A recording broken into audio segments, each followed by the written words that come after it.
We're about to unpack one of the biggest medical mysteries in modern history, the 1918 Spanish flu, a pandemic where, unbelievably, having the strongest body could actually be a death sentence. So let's jump right into the heart of the puzzle. Look at this. A typical flu gives you this U-shaped curve. It hits the very young and the very old the hardest, which kind of makes sense, right? But 1918, that was a completely different beast. It created this bizarre W-shaped curve with this horrifying massive spike right in the middle.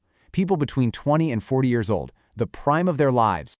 And that brings us to the core question, the riddle that just stumped scientists for 100 years. How on earth did being young, healthy, and strong, having the most powerful immune system, literally become the thing that killed you? That's what we're here to figure out. Okay, so to really get our heads around that, we first have to appreciate the sheer scale of this thing and just how strange its profile really was. The numbers, they're just staggering. It's almost hard to comprehend. The 1918 pandemic is estimated to have killed between 50 and 100 million people all over the world. That's a death toll that didn't just rival, but probably blew past the number of people killed in World War I, which was happening at the exact same time.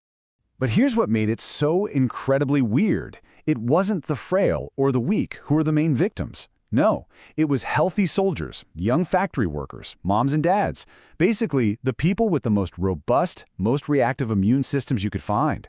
It completely flipped everything doctors thought they knew on its head. So you have to wonder, what in the world was going on inside their bodies? Well, that brings us to the core of the mystery. It was like a civil war, being fought by the body against itself. And here it is, the big reveal.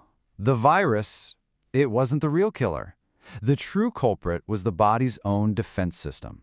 It attacked the infection with so much force, with such ferocity, that it ended up killing the patient. This terrifying mechanism has a name, a cytokine storm. And you gotta understand, this isn't a sign of a weak immune system. It's the exact opposite. It's a dangerously strong one, going into total overdrive. The response gets so out of control that it just floods the body with inflammatory signals, and it starts attacking its own healthy tissue, especially inside the lungs. So think of it like two different paths. A normal protective response targets and clears the virus. It does its job. But this runaway response in 1918, it was chaos. The immune system basically caused the lungs to fill up with fluid and blood.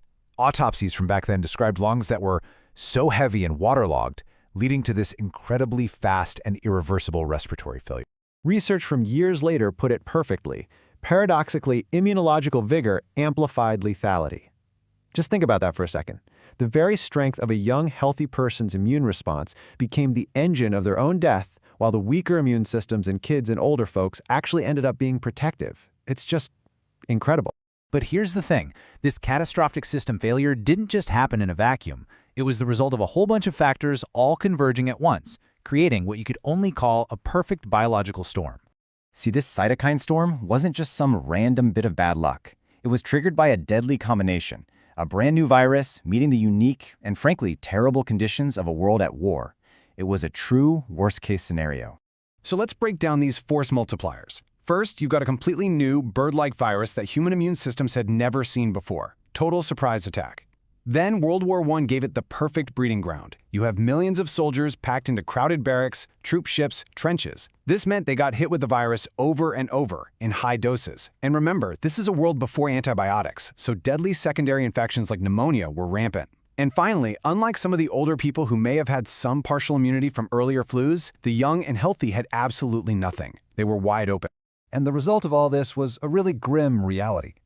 The very systems of war and industry that depended on young, strong people were the same systems that put them in the most high-risk situations. Their strength, it became a vector for spreading the disease, not a shield to protect them from it. So, after all that devastation, what did we actually learn? Well, the legacy of 1918 fundamentally changed how we think about risk, how we think about immunity, and how we practice medicine itself.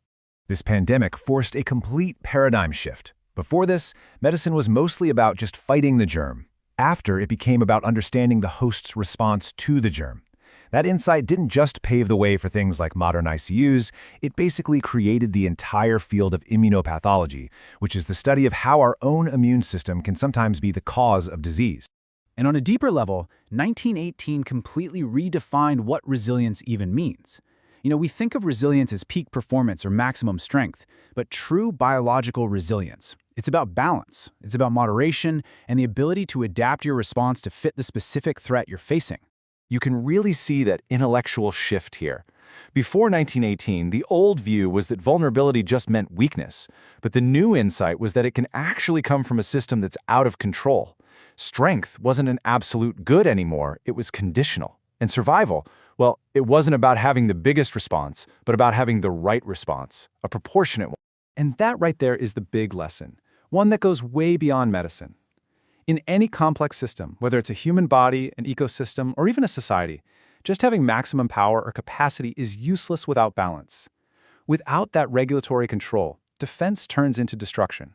And that leads us to this final, pretty stark conclusion. The strongest people in 1918 died first. Not because their biology failed them, but because their biology, when it was pushed into a totally unprecedented situation by a new virus and a world war, it worked exactly as it was designed to. And that powerful efficiency is what became lethal. Which leaves us with a really provocative question for our own time.